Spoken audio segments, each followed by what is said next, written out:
is perhaps the most grievously afflicted. That might sound a bit like today, and you can imagine how such a statement would have gone over with Cardinal Spellman's censors had they had the chance to see it.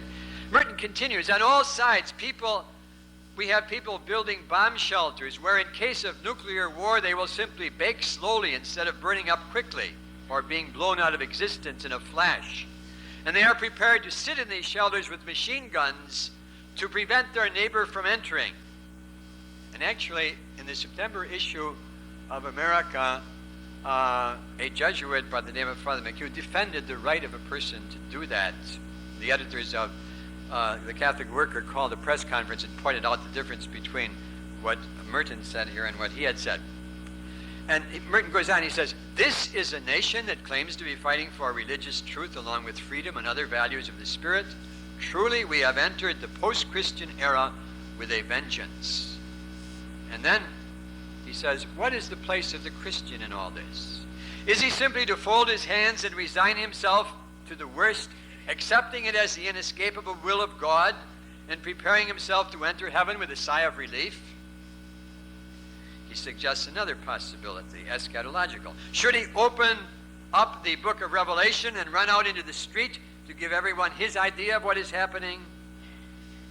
Or the most dreadful choice of all, worse still, should he take a hard-headed and practical attitude about it and join in the madness of the warmongers, calculating how by a first strike the glorious Christian West can eliminate atheistic communism for all time and usher in the millennium?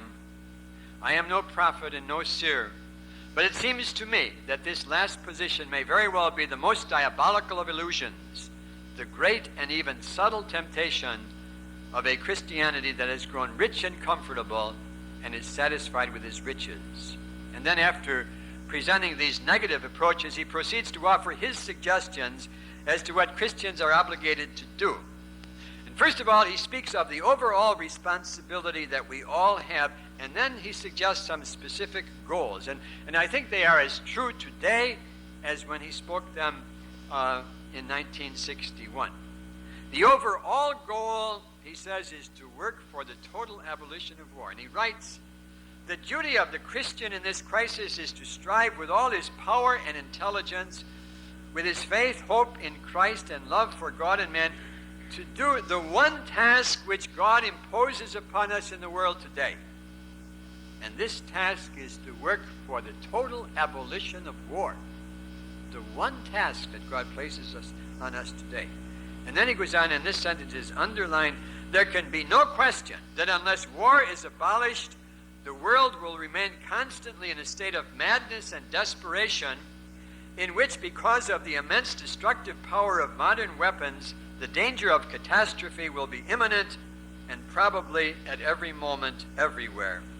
Unless we set ourselves immediately to this task, both as individuals and in our political and religious groups, we tend by our passivity and fatalism to cooperate with the destructive forces that are leading inexorably to war.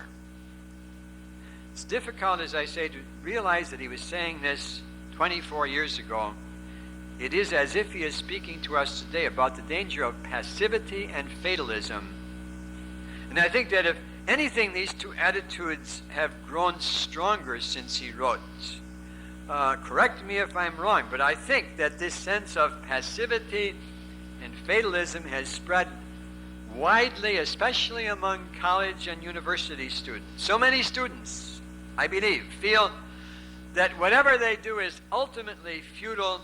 The destructive force of a nuclear holocaust is an historical inevitability, so why bother? I've heard so many college students say that. Merton makes it clear that we are in a situation wherein the answers as to what we ought to do are by no means clear. Nor should anyone presume that the church has ready-made answers. We have to struggle with the complexity of the situation and work toward reasonable solutions.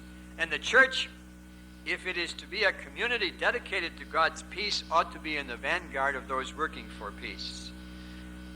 And thus he says, it is a problem of terrifying complexity and magnitude, for which the church herself is not fully able to see clear and decisive solutions. Yet she must lead the way on the road toward nonviolent settlement of difficulties and the gradual abolition of war as the means of settling international and civil disputes. This is the general task to which we are all called. What are some of the specific things that we can do to carry out this task? Merton suggests a number of concrete and positive courses of action that we can follow. Again, I suggest that they are as fresh in their significance as when he posed them nearly a quarter of a century ago. Again, I quote, "Christians must become active in every possible way, mobilizing all their resources for the fight against war. First of all, there is much to be studied, much to be learned. Peace is to be preached. Nonviolence is to be explained as a practical method and not left to be mocked at as an outlet for crackpots who want to make a show of themselves. Prayer and sacrifice must be used as the most effective weapons in the war against war, and like all weapons, they must be used with deliberate aim, not just with a vague aspiration for peace and security, but against violence and against war." And then Merton develops what is an important caution in many of the things that he was to write about the meaning and character of nonviolence, namely the need of detecting and eliminating the hidden aggressions that exist inside ourselves, even when we are committed to peace. And thus, he says that being against war and violence implies that we are willing to sacrifice and restrain our own instinct for violence and aggressiveness in our relations with other people. He concludes this, I think, masterful statement of a program of peace, which began, you will remember, as a seemingly casual introduction to a somewhat pedantic article on war and peace. He concludes it with what will become another characteristic theme in his writing on nonviolence and peacemaking, namely that our concern must be for the truth and the witness that we must pay to the truth rather than simply for results. We may never, he says, we may never succeed in this campaign, but whether we succeed or not, the duty is evident. It is the great Christian task of our time. Everything else is secondary, for the survival of the human race itself depends upon it. We must at least face this responsibility and do something about it. This article from New Seeds of Contemplation, with these uncensored paragraphs at their head, was published in the October 1961 issue of the Catholic Worker. There followed several months of almost frenzied concentration on the subject of war and peace that produced a whole spate of articles published in the Worker, Commonweal, Jubilee, other magazines. Besides these many articles, he had by March 1962 produced a full-length book on peace with the title Peace in a Post-Christian Era. One gets the feeling that Merton had a premonition that he was working against time and that he had to get said what he wanted to say as quickly as possible. And this premonition, if indeed he had it, proved all too true. By April 1962, just 6 months after his first article on peace, Merton was informed that the Abbot General of his order, Dom Gabriel Sorte, had sent orders that Merton was not to write anything more on war or peace. The axe fell sharply. He was not even allowed to submit the book, Peace in a Post-Christian Era, to the censors. It simply was not to be considered for publication. That Merton was not surprised seems clear from his correspondence. On June 15, 1962, he wrote to Daniel Berrigan, "My peace writings have reached an abrupt halt. Told not to do any more on that subject. Dangerous, subversive, perilous, offensive to pious ears, and confusing to good Catholics who are all at peace in the nice idea that we ought to wipe Russia off the face of the earth. Why get people all stirred up? So that is that. I knew it would be along sooner or later, and it was better later than sooner. I finished the peace book, and a copy went off to you yesterday. The stencils were just finished when the order came in. The order only refers to publication. The final sentence is worth noting. In the best tradition of Roman Catholic legalism, Merton adhered carefully to the directive that he was not to publish on the subject of war and peace. But mimeographing was not publishing. So he continued to write, and his friends managed to get his materials spread abroad. For example, Hildegard Gossmeier of Vienna, Austria, saw to it that some of his peace writings got to the bishops and theologians at the Second Vatican Council. And indeed, one of the questions I'm attempting to study is whether or not Merton's writing had an influence on the peace section of Vatican II's Constitution on the Church in the Modern World. Merton's good friend, Ping Ferry, who is one of the directors of the Center for the Study of Democratic Institutions at Santa Barbara, California, distributed his articles to friends of the center and to other interested persons. In fact, he called this circuit of friends the Merton Underground Railroad.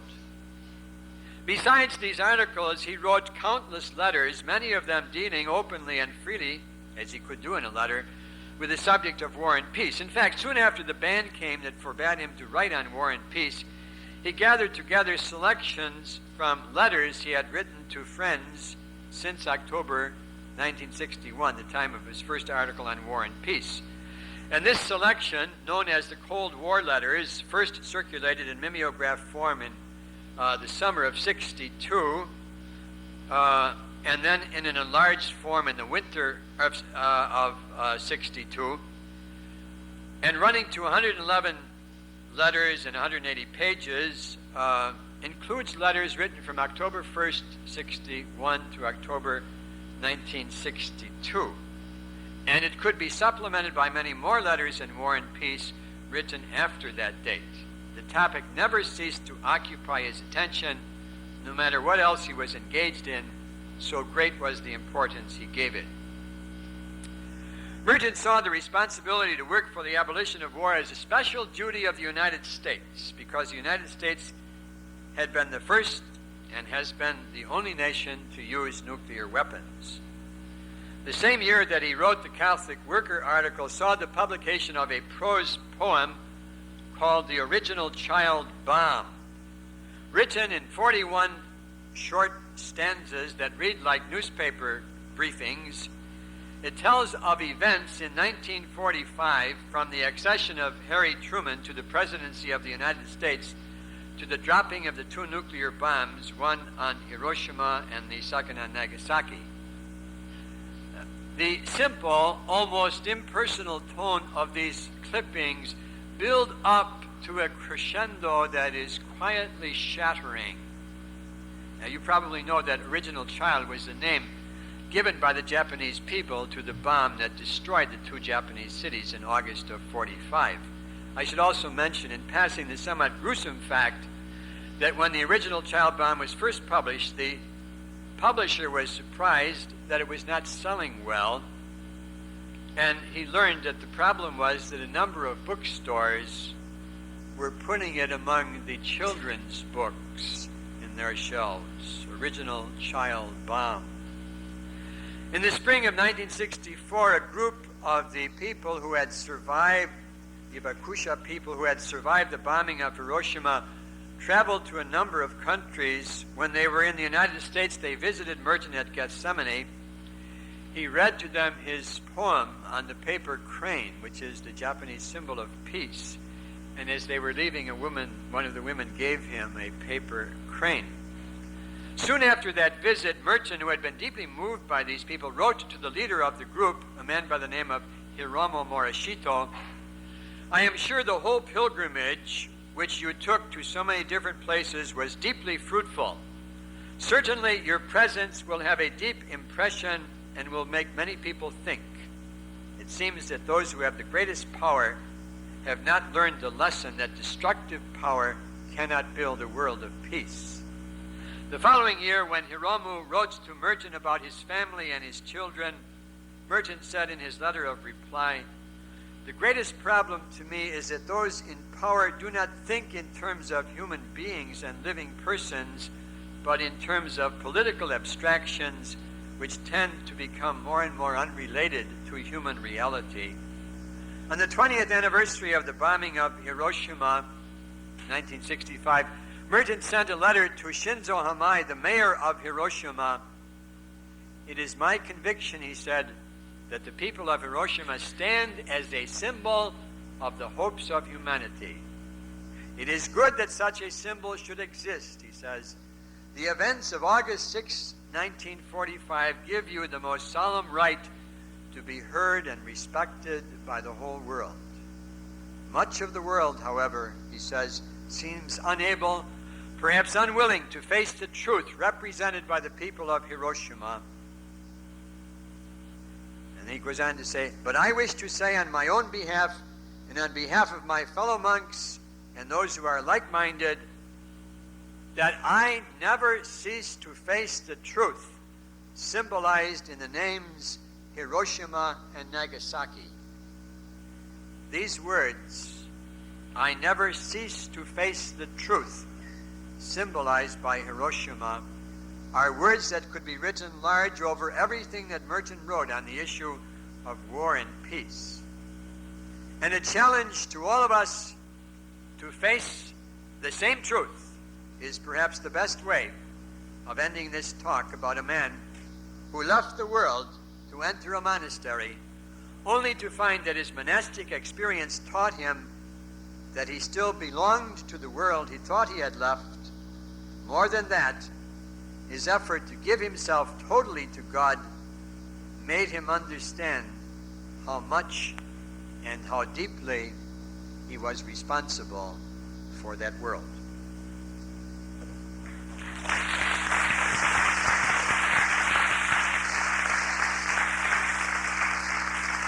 Yes, we have a few moments if someone would like to pose some questions. Thank you, Dr. Shannon.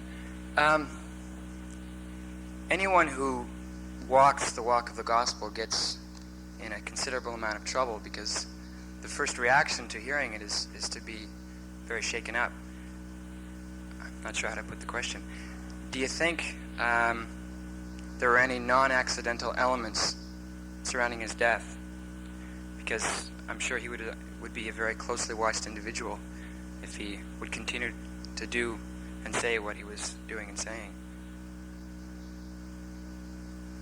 Your question is, was there anything unusual about his... Was he killed off because he was far away from home? That's a question that is frequently posed. And I guess all we can do is say that the evidence tells us that he died and that the death most probably was an accidental death. It has been said that he was done in by the CIA because of his opposition to war. There isn't the slightest shred of evidence for that. I mean, it's a pure supposition. There is absolutely no proof. And what happened was that he gave a talk and then retired to the cabin where he was staying to take a siesta. During the afternoon, someone thought they heard a cry, but nobody paid much attention. When they went to get him when he didn't appear for the next session, they found him lying on the floor. He was wearing a pair of shorts. There was a stand-up fan that was on his body, a deep burn in his chest and in his groin, and someone pulled out the plug and got a shock from that, actually. So whether there was faulty wiring there is really not, we're not certain. So there are a number of reasonable possibilities. One, that it was an electric shock. He was electrocuted. That would seem to be the most probable answer. Other possibilities could be, of course, that he had a stroke or a heart attack and that he grabbed this fan and it fell on him. Another possibility was that he had come out of the shower possibly, and that he might have touched a wire that was a faulty wire and been electrocuted by that. Some have suggested that he committed suicide, that he had reached the end and there was nothing more to learn, so he just decided to bring things to a conclusion. But for that and for the business of the CIA, there's absolutely no evidence of any kind whatsoever. There was no autopsy performed on his body, so we don't know what the cause of death was. So there really is no evidence. And the reason there was no autopsy was because the Thailand government would not allow it. It was not that the CIA stopped it or anything of that kind. Didn't it take a week for his body to return? It did, yes. It did in an Air Force jet? Yes, it was a week before his body was returned, yes. I'm just thinking of him being in the middle of nowhere in Kentucky. He must have had some knowledge of, while wiring his own hermitage. Well, I'm just asking what you think, what your speculation is. I'm sorry, about? What do you think? About his death? Yeah. I think that he died accidentally, probably of electrocution. And I'm certain that he was not, as far as you can be certain, that it was not murder. You know, you can make up all sorts of possibilities. You could say that a poisonous snake crawled in and crawled out and killed him, and since there was no autopsy, nobody could prove that was wrong. I mean, you can think of 100 possibilities, but that's what they are, simply possibilities. And I think the CIA probably has enough burdens to bear as it is without our putting another one on them.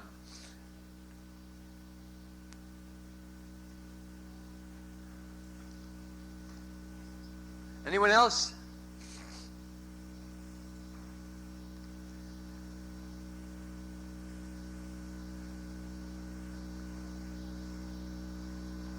Okay.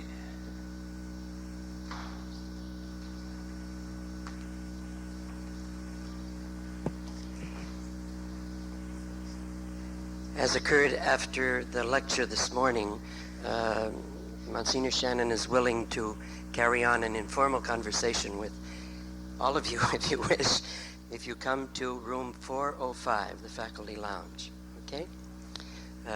We'll just sit around and talk for a half hour or so.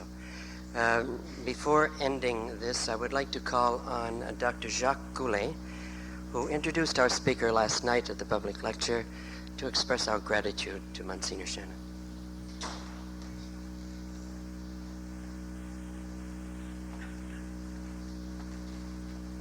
A second eulogy. Monsignor Shannon, you have answered my expectations simply, dimply, and forcefully. You have shown how Merton's journey is also ours. It's also our journey. From random meaninglessness to conscious commitment and caring, through silence, solitude, contemplation, even for those involved in family living. Through Merton, we are warned, and through you, against activism and passivism, and it is very difficult to keep a healthy balance between those two extremes. It does require discernment. We're never sure of going overboard. Neither was Thomas Merton. You have shown a fine grasp of Merton's thought, a keen eyes for his leading contemplative themes and social commitment, and a good sense of his development over the years. While no blind admirer of Merton's flaws, you were able to bring them out while appreciating his qualities. And what I shall keep in my heart of your presence among us is your great kindness in presenting it, and your great sense of humor also. We could become too serious about it all. We have to enjoy life, and Merton was not afraid of enjoying it and of scandalizing those who saw him drinking beer and whiskey as much as the occasion allowed him to. And I would like to maybe to end with the last recorded words we have of Merton, who himself was quoting the Dalai Lama, who was running away from Tibet under Chinese invasion and domination. And the Dalai Lama told his Buddhist monks, everyone must now stand on his or her own 2 feet.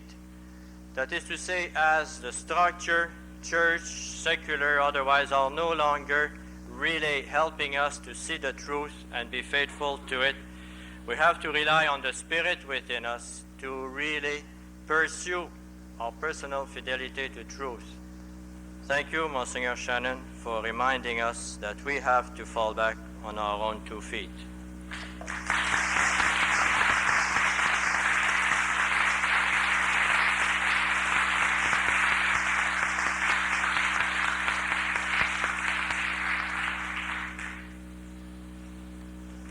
So I repeat my invitation to you, room 405, you're all welcome. And if we don't see you before, I hope you come back next year to the lectures. Take care.